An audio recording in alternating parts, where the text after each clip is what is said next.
All right, welcome back to Helming Athletics. We're talking some bigger picture ideas today. The last few videos we've talked about just some bigger picture ideas on programming. How do we fit all of our traditional swim, bike, and run programming in with our strength and conditioning or our CrossFit?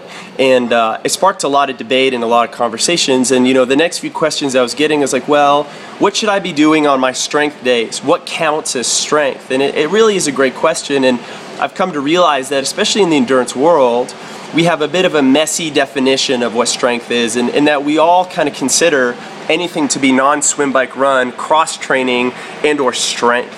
So I thought it would be helpful today to talk about a few ideas to really tighten up our definition here that'll give us a little bit more direction and purpose when we're not swimming, biking, and running. And as I said, we have different things out there. We see TRX, we see Pilates, we see yoga, we see Zumba, and I hear all of these different things called as strength. And far be it for me to say that doesn't count. I think they all give something to offer, but let's talk a little bit bigger picture about what this really means. Now, there's that pure scientific definition of strength, which might be just contractile potential of a certain muscle, but we want to go beyond that. We want to go a little bit bigger. And this is something I want to borrow from my good friend Carl Paoli in his Freestyle Connection seminar. He talks about strength as capacity for movement, and I really like this because it's sort of to capture and go a little bit broader. And so we can say that for triathlon, to be strong as a triathlete is a capacity to swim, bike, and run without really any deviations in our shape and in our movement, and to be able to do that for the whole time. So that's something that we can just start as a basic base, for our definition. Now, when we also say we have our training buddies, we're out there on the road and we look at other people out who are training, and somebody's like, oh man, that guy looks strong. He looks a strong looking runner. And once again, we're getting into this kind of messy area. Like, really, what do we mean?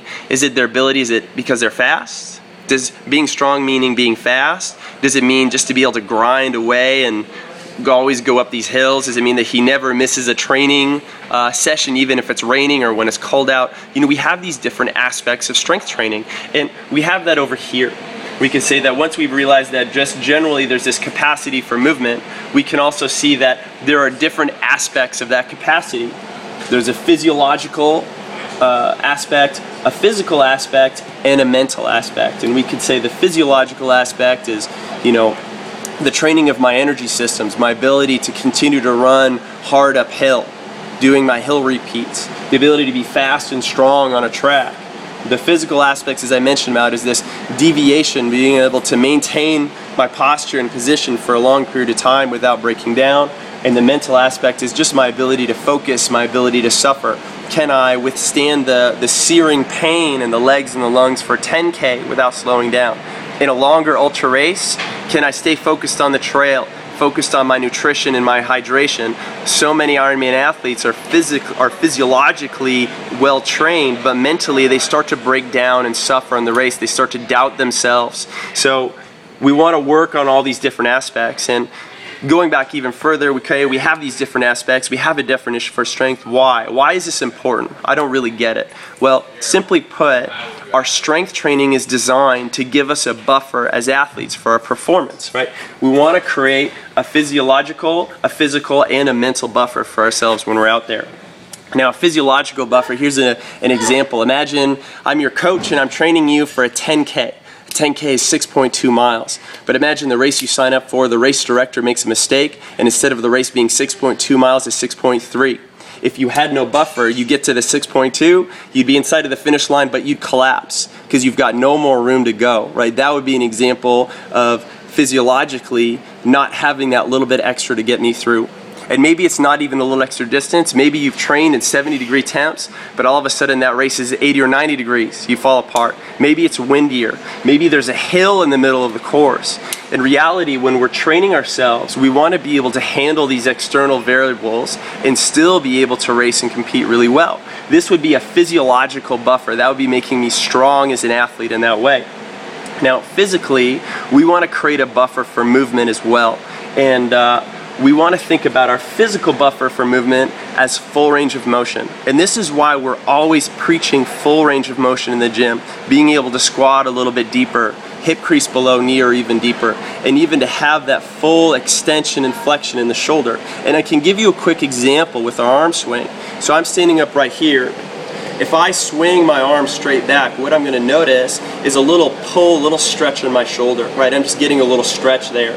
And my shoulders are a little tight, so I just feel it, not even going back very far.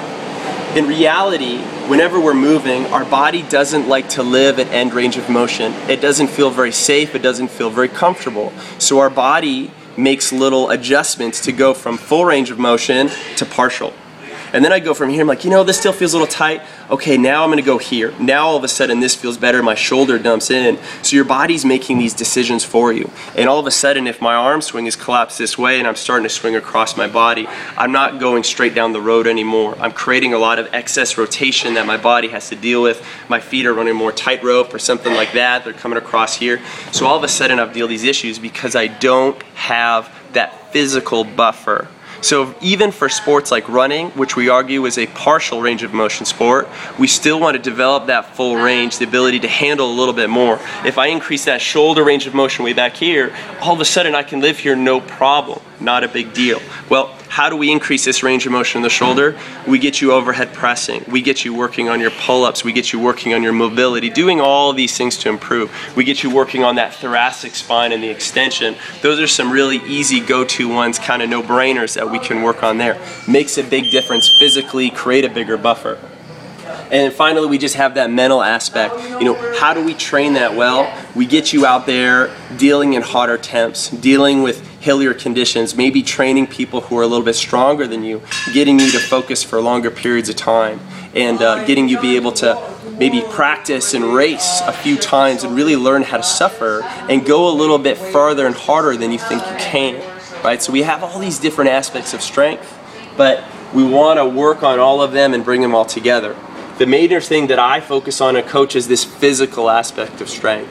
Getting you guys to move, to be able to maintain your swim, bike, and run technique for longer periods of time without falling apart, without deviating. We work on that in the gym. We create a physical buffer for ourselves. I gave that one example of building our increased range of motion. I said the thing with our arms and our shoulders, but we could easily give some examples with our hips, our hip extension for our running as well. So there you have it, just some ideas on strength training for you today. Think about it. If you have any questions, send them my way, let me know. We'll do some more videos and we'll talk about it. Catch you next time.